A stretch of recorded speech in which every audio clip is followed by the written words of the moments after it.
Everyone, this is Sakshi Rajput and welcome to Udit pharmacy. आज के इस वीडियो में मैं आपको बताने वाली हूँ फार्माकोलॉजी एंड टॉक्सिकोलॉजी के कुछ इंपॉर्टेंट क्वेश्चन, कुछ टॉपिक्स। और ये सिलेबस देखने के बाद, आज का ये वीडियो देखने के बाद आपको जितने भी टॉपिक्स आपके सिलेबस में हैं, आपको सबका आइडिया हो जाएगा कि आखिर उनके अंदर आपको क्या पढ़ना है और वो टॉपिक है क्या, किससे कोरिलेट करता है। एक बेसिक डिटेल में आज के इस वीडियो में आपको कंप्लीट देने वाली हूँ सिलेबस की। ठीक है, तो फर्स्ट जो यहाँ पे टॉपिक दिया हुआ है आपके सिलेबस में वो है introduction to pharmacology, scope of pharmacology.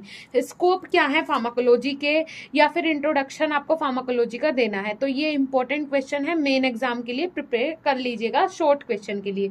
उसके बाद route of administration of drug, their advantages and disadvantages. Right, route of administration कितने होते हैं ड्रग्स के, मतलब आप ओरली ले सकते हैं, पेरेंटरली इंजेक्ट करवा सकते हैं, सबलिंगुअल तरीके से ले सकते हैं। तो कितने रूट होते हैं ड्रग को एडमिनिस्टर करवाने के, तो ये भी एक इंपॉर्टेंट टर्म है। उसके बाद है third question, various process of absorption of drug and factor affecting them, metabolism, distribution and excretion of drug. देखिए एडीएमई प्रोसेस आपने सुनी होगी, ADME, जो कि आपके फार्माकोलॉजी में या फिर आपकी फार्मेसी में बहुत इंपॉर्टेंट है। और हेल्थ केयर डिपार्टमेंट में, हेल्थ केयर सिस्टम में ADME प्रोसेस आपको पता ही होनी चाहिए। अगर आप हेल्थ केयर प्रोफेशन से हैं, ड्रग कैसे बॉडी में एब्जॉर्ब होगी, फिर डिस्ट्रीब्यूट होगी, फिर उसका मेटाबॉलिज्म होगा और कैसे एक्सक्रीट आउट होगी, अगर ये प्रोसेस सही है तो मतलब ड्रग हमारी बॉडी के लिए बिल्कुल सही काम करेगी। ठीक है, उसके बाद आ जाता है general mechanism of drug action on the factor which modify drug action. General mechanism of drug action and the factor which modify drug action. उसके बाद फिफ्थ है pharmacological classification of drug, the discussion of drug should emphasise the following except. First है इसमें drug acting on central nervous system. वो कौन सी drugs है जो कि आपके सीधा सेंट्रल नर्वस सिस्टम पे काम करती है, तो उसमें आ जाती है जनरल एनास्थेटिक्स। अब जनरल एनास्थेटिक्स क्या होते हैं, ये मेडिसिन का कॉम्बिनेशन होता है। ठीक है, जो कि आपको क्या कर देती है, अगर ये ड्रग्स आपको दी जाती हैं जिससे कि आपकी बॉडी बिल्कुल अनकॉन्शियस फॉर्म में पहुंच जाती है, स्लीप, मतलब ऐसा हो जाता है कि आप सो जाते हैं, बेहोश भी बोल सकते हैं, और पूरी तरीके से आपकी बॉडी क्या हो जाती है, अनकॉन्शियस हो जाती है। और ये कब दिया जाता है, सर्जरी से पहले दिया जाता है, इसीलिए डॉक्टर काट पीट देता है लेकिन आपकी बॉडी को पता नहीं चलता है। उसके बाद एडजुवेंट टू अनास्थेशिया, इंट्रावीनस अनास्थेशिया। अब इंट्रावीनस अनास्थेशिया क्या होते हैं भाई, ये इंट्रावीनस हमने लोकल और जनरल सुना था, इंट्रावीनस अनास्थेशिया क्या होते हैं, ये कुछ अलग टाइप के, यूनिक टाइप के अनास्थेशिया होते हैं, जो कि जैसे हमें कोई ऐसा होता है कि जल्दी से जल्दी किसी पार्ट को बॉडी के या फिर पूरी बॉडी को अगर सुन करना हो तो वहां पे दिए जाते हैं इंट्रावेनस एनास्थेटिक्स। मतलब ये स्पेशल टाइप की ड्रग्स होते हैं जो कि क्विक एक्शन करे, क्विक एनास्थेटिक प्रॉपर्टी अपनी दिखा सके। ठीक है, उसके बाद हम बात करते हैं नेक्स्ट जो यहाँ पे है एनाल्जेसिक्स। एनाल्जेसिक्स क्या होते हैं, pain reliever, antipyretics and non steroidal anti inflammatory drugs. Antipyretic क्या होते हैं, जो आपके फीवर को, टेम्परेचर को बॉडी के कम करे। एनसेट्स क्या होते हैं, जो कि इसमें आपकी इन्फ्लामेशन से रिलेटेड ड्रग आ जाती है। एंटी रियूमेटिक क्या होते हैं, ये इन्फ्लामेटरी अर्थराइटिस को ट्रीट करने के लिए काम आते हैं। उसके बाद अगर मैं बात करूं यहाँ पे कोई ऐसा इंपॉर्टेंट टर्म अब मुझे नहीं लगता है, सेडेटिव एंड हिप्नोटिक्स। हाँ, एंटी गाउट क्या होते हैं, एंटी गाउट ऐसे प्रिपरेशन होते हैं जो कि यूरिक एसिड जब बॉडी में ज्यादा डिस्ट्रीब्यूट आ जाता है तो उन्हें खत्म करने में, यूरिक एसिड को कम करने के लिए काम होते हैं। सेडेटिव एंड हिप्नोटिक्स क्या होते हैं, आपने सुना होगा नींद की गोलियां जो आती हैं। सेडेटिव्स वो होते हैं जो आपकी लेने के बाद अच्छा फील होता है, बॉडी को ऐसा लगता है काल्म, मतलब एक शांति महसूस होती है। और हिप्नोटिक्स होते हैं जिनसे आपको नींद आती है। ठीक है, दोनों ही एक ही तरीके के हैं, एक ही साथ नाम आता है इनका, सेडेटिव एंड हिप्नोटिक्स। ओके, सो देखिए ये मैं आपको इस सिलेबस में यहाँ पे सिर्फ समझा सकती हूँ, लेकिन फार्माकोलॉजी है, सिर्फ समझ के काम नहीं चलेगा, इसमें आपको इसके इन ड्रग्स के मैकेनिज्म पढ़ने होंगे, किसके अंदर ये आता है ये पढ़ना होगा। मैं यहाँ पे सिर्फ आपको काम बता रही हूँ कि आपको ये ना लगे कि इनका नाम पढ़ के ये आपको पता होना चाहिए कि इनका काम क्या है। ठीक है, लेकिन अगर आप कंप्लीट ये पढ़ना चाहते हो, सब कुछ इसके बारे में पढ़ना चाहते हो, तो हमारी एप्लीकेशन उदित फार्मेसी क्लासेस जाके जरूर विजिट करो, बिकॉज वहां पे पूरा एक्सप्लेनेशन आपको टीचर्स करके बता रहे हैं, साथ ही साथ लाइव क्लासेस भी चल रही हैं, एक्सपर्ट टीचर्स हैं हमारे वहां पे, तो आप जाके विजिट करें। उसके बाद है centrally acting muscle relaxant, anti Parkinson. Anti Parkinson क्या होते हैं, पार्किंसन डिसीज को ट्रीट करने के लिए जो एजेंट यूज होते हैं वो कहलाते हैं एंटी पार्किंसंस। ठीक है, उसके बाद अगर मैं बात करूं यहाँ पे क्या दिया हुआ, एनालेप्टिक्स। एनालेप्टिक्स क्या करते हैं, जो कि आपके सीएनएस को स्टिमुलेट करे, सीएनएस की एक्टिविटी को स्टिमुलेट करे, बढ़ाएं। उसके बाद लोकल एनास्थेटिक। जनरल एनास्थेटिक हमने यहाँ पे देखा, लोकल एनास्थेटिक का मतलब होता है जो किसी भी एक पार्ट को क्या करे, सुन करे, मतलब जैसे आपके हाथ पे चोट लगी है तो सिर्फ हाथ को ही सुन करे, पूरी बॉडी को ना करे। उसके बाद drug acting on autonomic nervous system. अब इसमें कोलिनर्जिक ड्रग कौन सी होती है? कोलिनर्जिक ड्रग ऐसी ड्रग होती है जो कि आपके न्यूरोट्रांसमीटर के वर्क को एनहांस करने में काम आती है। एंटीकोलिनर्जिक जस्ट इसका ऑपोजिट, जो कि एसिटाइल कोलिन के जो आपका एसिटाइल कोलिन होता है न्यूरोट्रांसमीटर, उसकी एक्टिविटी को डिक्रीज करे। उसके बाद अगर मैं बात करूं एंटीकोलिनेस्ट्रेज क्या होते हैं? ये ऐसे ड्रग कंपाउंड होते हैं जो कि मेनली ज्यादातर यूज होते हैं गैस्ट्रिक या फिर इंटेस्टाइनल कॉन्ट्रैक्शन के लिए, ठीक है। उसके बाद है adrenergic drug and adrenergic receptor blocker. अब एड्रेनर्जिक ड्रग कौन सी होती हैं? ये स्टिमुलेट करते हैं जो आपकी बॉडी के अंदर नर्व्स होती है ना, उन्हें ये स्टिमुलेट करते हैं। उसके बाद है neuron blocker and ganglion blocker, जो ऐसे कंपाउंड जो कि आपके न्यूरॉन को ब्लॉक करें। जनरली भाई ऐसा क्या काम होगा कि ऐसी ड्रग्स की हमें जरूरत पड़ेगी कि हमारे न्यूरॉन ब्लॉक हो जाएं? देखिए वो पड़ती है किसमें जरूरत, एनास्थेटिक आपको दिया जाता है, उससे आपकी बॉडी कैसे बिल्कुल बेहोशी में चली जाती है, जबकि ऐसा कुछ भी नहीं हुआ है। जनरली आपके न्यूरॉन्स को ब्लॉक किया जाता है, आपके माइंड को सुला दिया जाता है, ठीक है। उसके बाद है ड्रग एक्टिंग ऑन आई। वो ड्रग जो आपकी आईज पे काम करे, मेडियाटिक्स। ड्रग यूज्ड इन ग्लूकोमा, ऐसी ड्रग जो कि इसमें यूज होती है, ग्लूकोमा में यूज होती है। अब मेडियाटिक्स क्या होता है? मेडियाटिक्स ऐसे ड्रग्स, ऐसी सिचुएशन होती है जिसमें कि ड्रग्स को एडमिनिस्टर किया जाता है आईज में, ठीक है। किसकी आई में? रैबिट की आई में, जब उसे एनास्थेशिया दिया जाता है, ठीक है। उसके बाद अगर मैं बात करूं यहाँ पे ग्लूकोमा एक ऐसी आई की कंडीशन होती है जो कि धीरे धीरे अगर इसका ध्यान ना रखा जाए तो ब्लाइंडनेस तक पहुंच जाती है। अब आ जाते हैं drug acting on respiratory system. इसमें ब्रोंकोडायलेटर्स हैं। ब्रोंकोडायलेटर्स का मतलब क्या होता है? ये आपकी ब्रीथिंग को ईजियर कर देते हैं। मतलब ऐसे लोग होते हैं, अस्थमा के पेशेंट होते हैं, उन्हें सांस लेने में दिक्कत होती है, ब्रोंकोडायलेटर्स अगर ले लेते हैं तो सांस लेने में जो दिक्कत है वो थोड़ी कम हो जाती है। नेजल डीकंजस्टेंट क्या होता है? नेजल डीकंजस्टेंट का मतलब है जो आपकी स्टफी नोज होती है, मतलब नाक अगर बहरी हो तो उसे क्या करने में, रोकने में काम आता है। एक्सपेक्टोनेंट्स क्या होते हैं? ये आपके कफ को ट्रीट करने के लिए यूज होते हैं। एंटी टिश्यू क्या होते हैं? कफ को सप्रेस करते हैं, कफ को वहीं का वहीं दबा देते हैं। उसके बाद है आपका एंटासिड क्या होते हैं? जो आपके स्टमक में जो एसिड रिलीज होता है उसे न्यूट्रलाइज करते हैं, मतलब उसे रोक देते हैं। उसके बाद psychological role of histamine and serotonin. Histamine क्या होता है? रोल क्या होता है हिस्टामिन का बॉडी के अंदर? ये आपके बॉडी के अंदर रेगुलेट करता है पैथोफिजियोलॉजिकल और फिजियोलॉजिकल प्रोसेस को, जैसे कि आपकी बॉडी में जब गैस्ट्रिक एसिड रिलीज होता है या फिर अदर पैथोलॉजिकल या फिर फिजियोलॉजिकल जितने भी एक्टिविटी होती है उन्हें एक्टिव करता है। उसके बाद है प्रोस्टाग्लैंडिन। प्रोस्टाग्लैंडिन क्या होता है? ये लिपिड का एक पूरा ग्रुप होता है जो कि कहाँ पे ये एकदम से प्रेजेंट हो जाता है, जो डैमेज टिश्यू होते हैं, जैसे किसी को इंजरी हो गई कोई, तो डैमेज टिश्यू है वहां पे जाके ये क्या हो जाता है, प्रेजेंट हो जाता है। उसके बाद आ जाता है कार्डियोवास्कुलर ड्रग्स। कौन सी होती हैं? ऑब्वियसली वो ड्रग्स जो कि आपके कार्डियोवास्कुलर सिस्टम मतलब हार्ट से रिलेटेड काम करे। जैसे कि इसमें मैं कुछ एग्जांपल आपको बता देती हूँ। Anti arrhythmic agent. Anti arrhythmic का मतलब क्या होता है?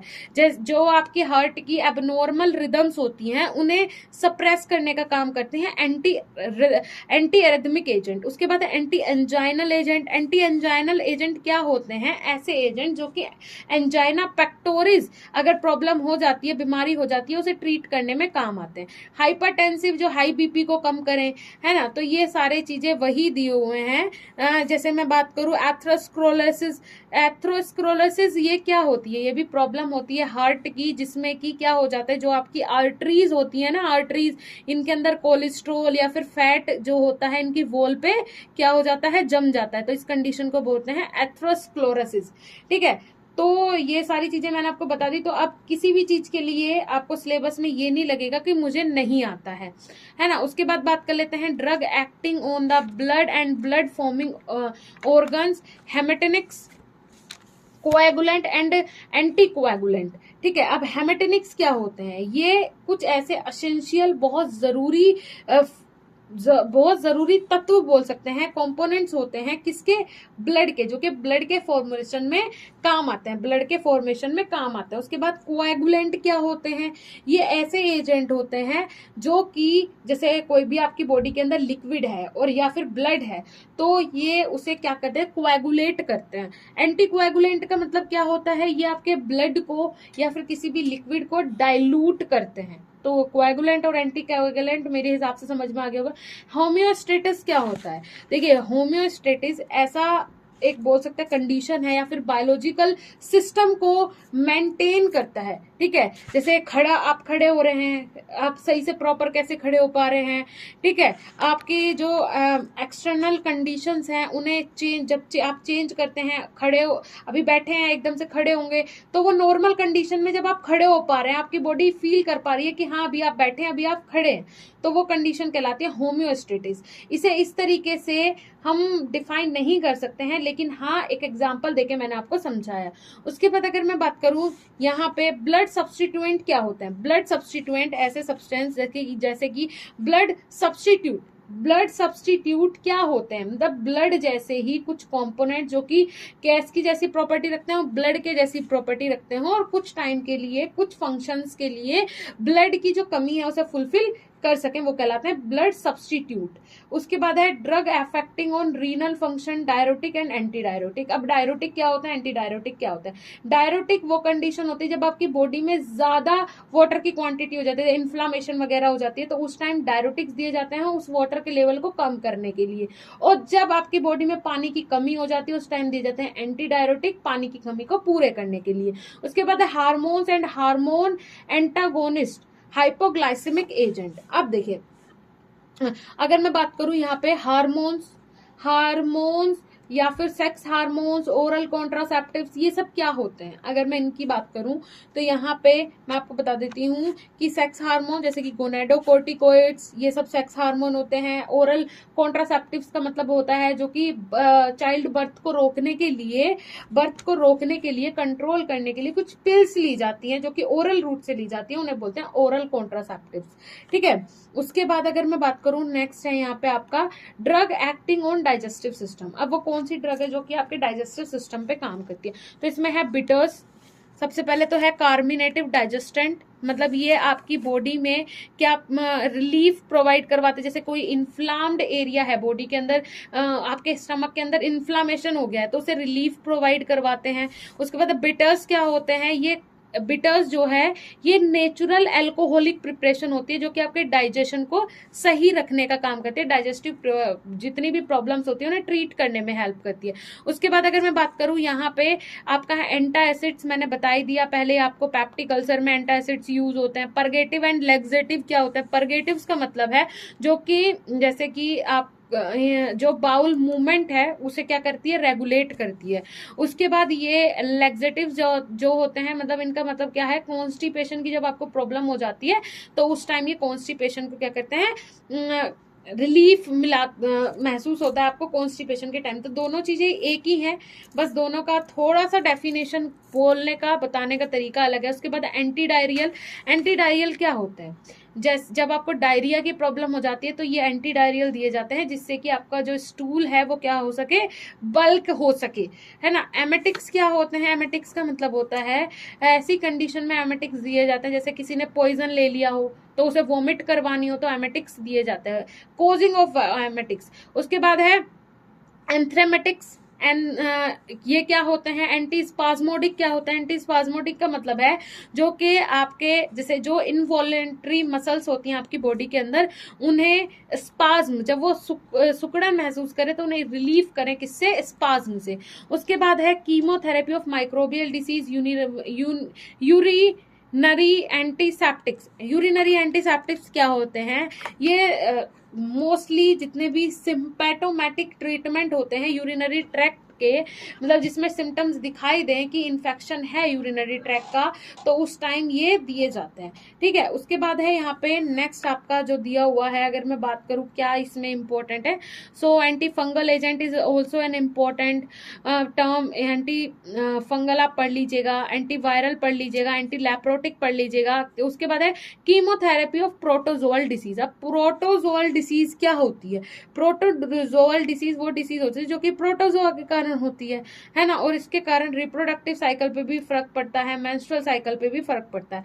उसके बाद अगर मैं बात करूं, इसमें जो डिसीज दी है एंथेलमेनेटिक ड्रग। अब एंथेलमेनेटिक ड्रग क्या होती हैं? ये ऐसी ड्रग होती हैं जो कि पैरासाइटिक वोम्स हो जाते हैं ना, वोम्स मतलब आपके दाद हो जाते हैं स्किन पे, तो वो अगर पैरासाइट की वजह से हुए हैं तो उस टाइम ये दिए जाते हैं। उसके बाद कीमोथेरेपी ऑफ कैंसर। आपको पता है कीमोथेरेपी क्या होती है? कीमोथेरेपी का मतलब होता है केमिकल्स, ऐसे हैवी केमिकल्स जिनके कारण बॉडी में सेल्स को क्या किया जाता है? डिस्ट्रॉय किया जाता है। तो उसके साथ साथ सही सेल्स भी डिस्ट्रॉय हो जाती हैं, तो बाल वगैरह भी उठ जाते हैं। उसके बाद बात करें डिसइंफेक्टेंट एंड एंटीसेप्टिक्स। अब देखिए डिसइंफेक्टेंट और एंटीसेप्टिक अगर मैं बात करूँ एक ही चीज है, इन्फेक्शन को कंट्रोल करते हैं, लेकिन डिसइंफेक्टेंट आपके सरफेस पे जो माइक्रो ऑर्गेनिज्म होंगे उन्हें क्लियर करेंगे, और एंटीसेप्टिक जो आपकी बॉडी पे माइक्रो ऑर्गेनिज्म होंगे उन्हें क्लियर करेंगे। क्लियर हुआ? समझ में आया सारी चीजें? तो फार्माकोलॉजी का ये हो गया है आपका सिलेबस कंप्लीट। मेरे हिसाब से आपको सारी चीजें समझ में आ गई होंगी। कंप्लीट सिलेबस जब आप नेक्स्ट टाइम पढ़ने बैठेंगे या फिर आप अपना सिलेबस लेके अगर अभी भी पढ़ने बैठे होंगे, तो मुझे नहीं लगता इस सिलेबस के अंदर अब आपके लिए कुछ भी बचा होगा जिससे आप मीन्स आप ना जानते होंगे। और सारी चीजें ये भी हैं कि आपको इंटरेस्ट इसमें जरूर आएगा, तो इसके लिए आप जाके उदित फार्मेसी क्लासेस ऐप इंस्टॉल करो। वहां पे अगर आपने कोर्स में ज्वाइन नहीं किया है, अभी भी आपके पास 1 महीना है एग्जाम में, जाके ज्वाइन कर सकते हैं। लाइव क्लासेस चली हुई है, क्योंकि ये जो चीजें हैं ये आपको लाइफ टाइम काम आने वाली है, ऐसी चीजें नहीं है कि आप छोड़ सकें। तो अगर आप कंप्लीट सारी चीजें पढ़ना चाहते हैं, समझना चाहते हैं, तो आप एप्लीकेशन जरूर डाउनलोड करें। लिंक नीचे डिस्क्रिप्शन बॉक्स में